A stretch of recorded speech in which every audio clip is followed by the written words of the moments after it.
Assalamualaikum teman-teman, apa kabar? Ketemu lagi dengan saya Busri ya.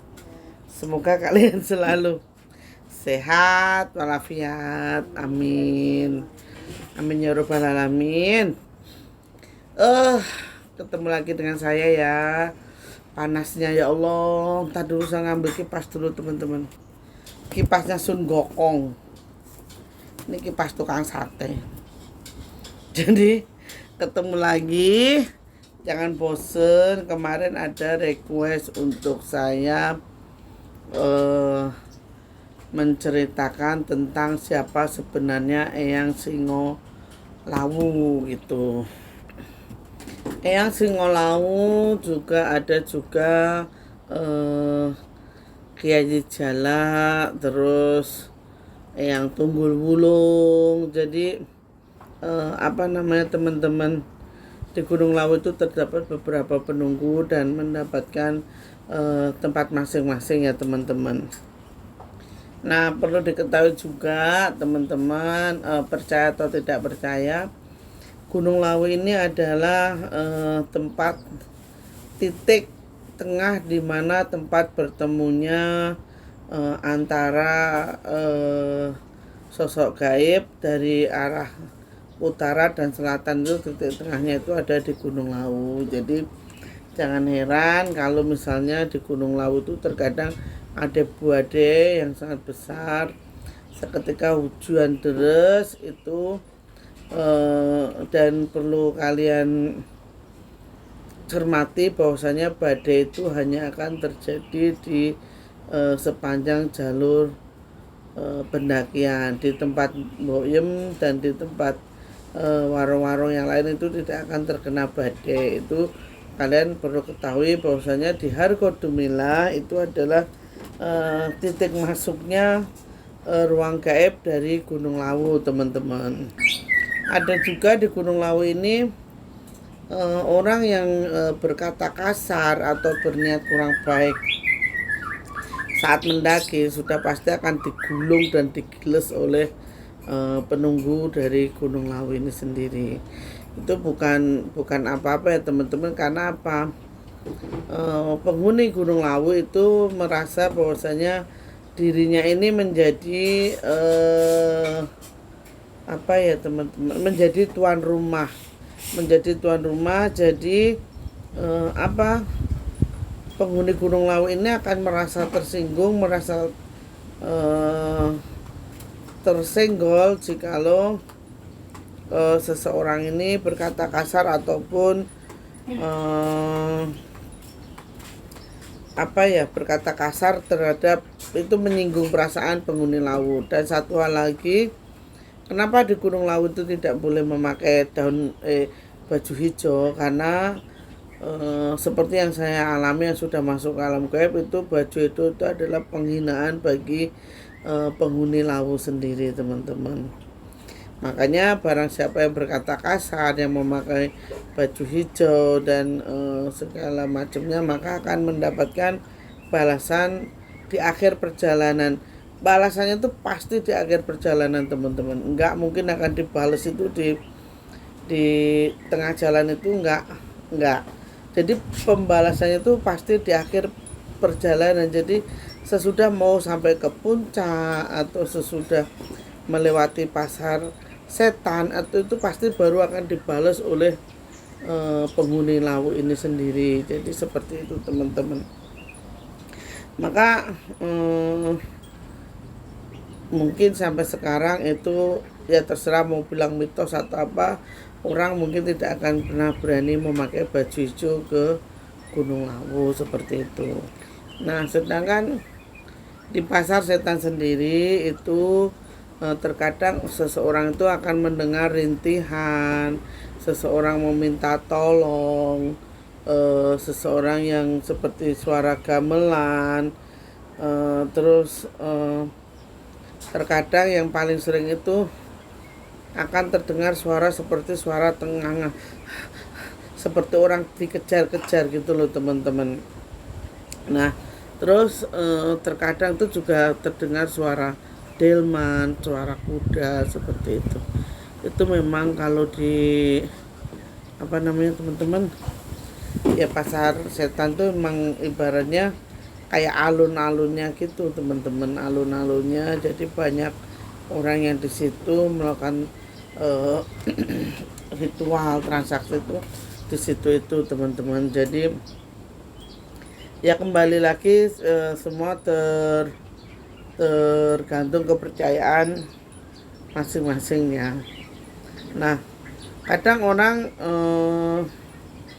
berpikir bahwasanya Gunung Lawu ini adalah pimpinan tertinggi adalah Prabu Brawijaya yang kelima, yang itu ya teman-teman. Tidak, kalian salah.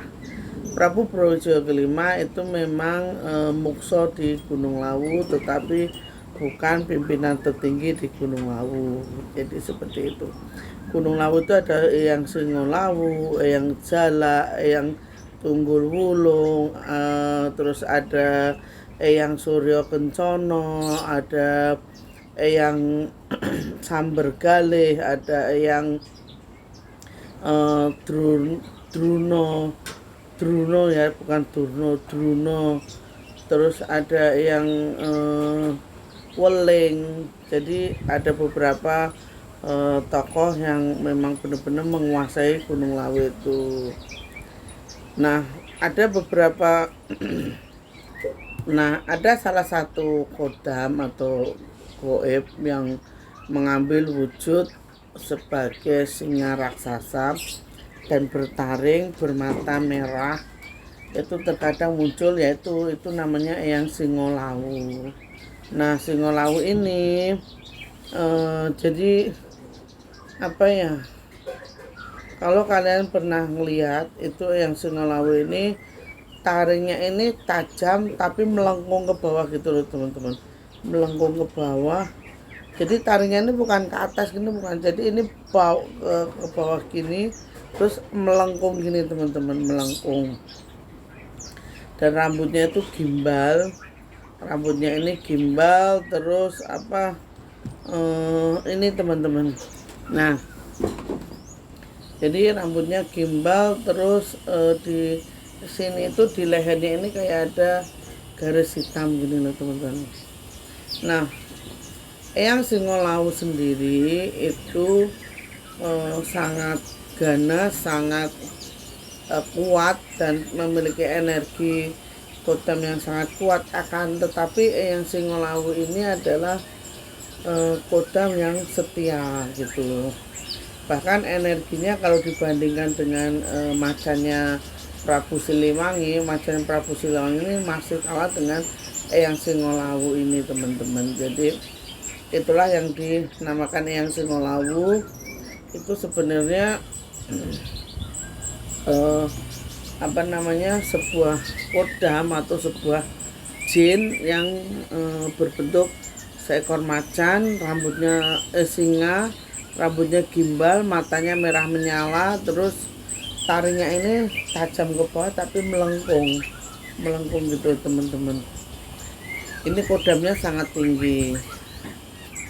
Nah, Eyang Singolawu sendiri itu beradanya di Gunung Lawu, lereng Gunung Lawu di sisi barat. Jadi terkadang Eyang ini meminta dirinya disebut dengan Sunan Singolawu, seperti itu. Ya, semua kembali lagi kepada kepercayaan ya teman-teman. Di sini tuh semua tergantung kepercayaan. Jadi ya monggo, kalau teman-teman percaya ya yakinilah bahwasanya yang gaib itu ada. Kalau tidak percaya ya nggak apa-apa, kan semua itu tergantung keyakinan ya. Kalau saya yang sudah pernah melihat sendiri, saya yakin bahwasanya semua itu ada dan nyata teman-teman. Terus yang kedua, taruh situ ya mas. Oh, makasih. Terus apa namanya, jadi kita kembali lagi bahwasanya semua percaya bahwa gaib dan nyata. Putra neng kono ya? Iya. Oke, makasih. Jadi yang gaib dan yang nyata. Jadi Allah itu menciptakan sesuatu itu secara berpasangan, baik dan buruk, gaib dan nyata, siang dan malam, laki-laki dan perempuan, semua itu diciptakan secara berpasang-pasangan.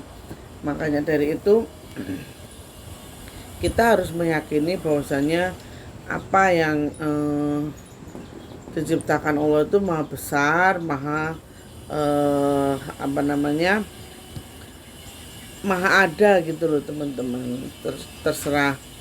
Jadi penghuni Gunung Lawu ini kalau merasa terganggu ataupun merasa ibaratnya tidak nyaman dengan para pendaki, itu dibalasnya itu pasti di akhir perjalanan teman-teman. Tidak akan pernah penghuni Gunung Lawu ini membalas ketidaksenangannya di awal atau di tengah perjalanan, itu tidak mungkin. Jadi seperti halnya, coba teman-teman hitung mundur, flashback itu korban-korban yang meninggal di Gunung Lawu itu rata-rata adalah korban yang pertama itu sudah sampai puncak, yang kedua itu hilang itu paling setelah ke Pasar Setan, Pasar Dieng. Terus ada juga yang meninggal itu pasti setelah turun dari puncak. Nggak ada ceritanya di Gunung Lawu ini yang mendaki ini meninggal kok sebelum sampai puncak, itu tidak pernah dan tidak akan pernah terjadi. Jadi seperti itu. Mungkin teman-teman bertanya ya, emang iya seperti itu? Iya. Dan itu saya kok tahu gimana? Karena saya dengan penguasa tertinggi Gunung Lawu itu sampai sekarang masih komunikasi, sampai sekarang masih mengikuti saya. Cuma ya itu tadi teman-teman, sampai sekarang saya tidak pernah menatap wajahnya itu saya tidak pernah bisa melihat. Akan tetapi kalau misalnya bentuk tubuh, pakaian serta itunya saya selalu melihat. Tapi kalau wajahnya itu saya benar-benar sampai sekarang itu tidak bisa melihat. Nah,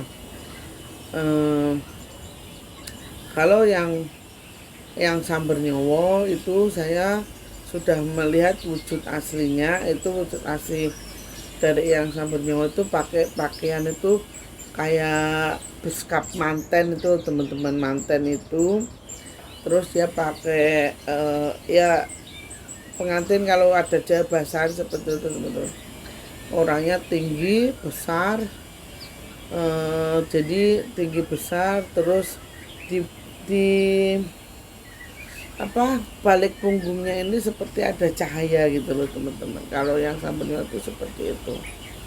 Wajahnya juga agak sedikit lonjong kalau yang Sambernya ini. Jadi nggak bunder, itu enggak. Jadi kalau Eyang Lawu, Sunan Lawu, Kanjeng Sunan Lawu ini saya sampai sekarang itu tidak bisa melihat wajahnya. Entah mengapa setiap saya tanya siapa sebenarnya kamu, yang dia hanya berkata bahwasanya kamu tidak perlu tahu siapa saya, tetapi saya tahu siapa sebenarnya kamu, seperti itu. Terus dia selalu mengajarkan saya untuk selalu berbuat kebaikan. Jadi saya disuruh nambani orang, saya disuruh nolong orang, saya disuruh membantu orang. Itu boleh membantu asalkan tidak meminta bayaran. Jadi seperti itu, dan itu sudah saya amalkan selama berpuluh-puluh tahun teman-teman. Saya tidak akan meminta bayaran. Saya tidak, selama saya menolong orang, saya tidak pernah meminta bayaran. Kalau misalnya ada yang nitip jajan buat anak saya, entah 10.000 atau berapa, itu ya saya terima. Tapi bukan berarti saya harus minta bayaran, itu enggak. Karena apa? Karena saya yang Sunan Eyang Lawu itu sudah berkata bahwasanya kamu tidak akan pernah merasa kelaparan selama saya ikut dengan kamu.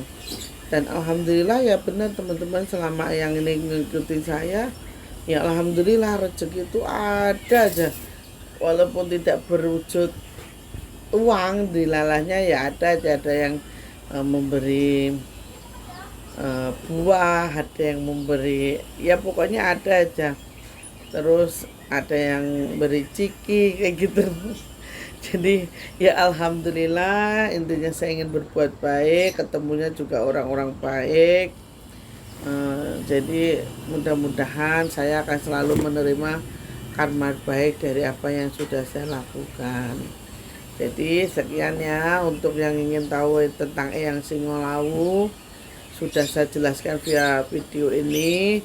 Jadi mudah-mudahan teman-teman berkenan dan teman-teman bisa memahami apa yang saya ceritakan. Akhir kata, assalamualaikum warahmatullahi wabarakatuh. Salam waras, salam sehat, rahayu, rahayu, rahayu sak dumadi. Amin.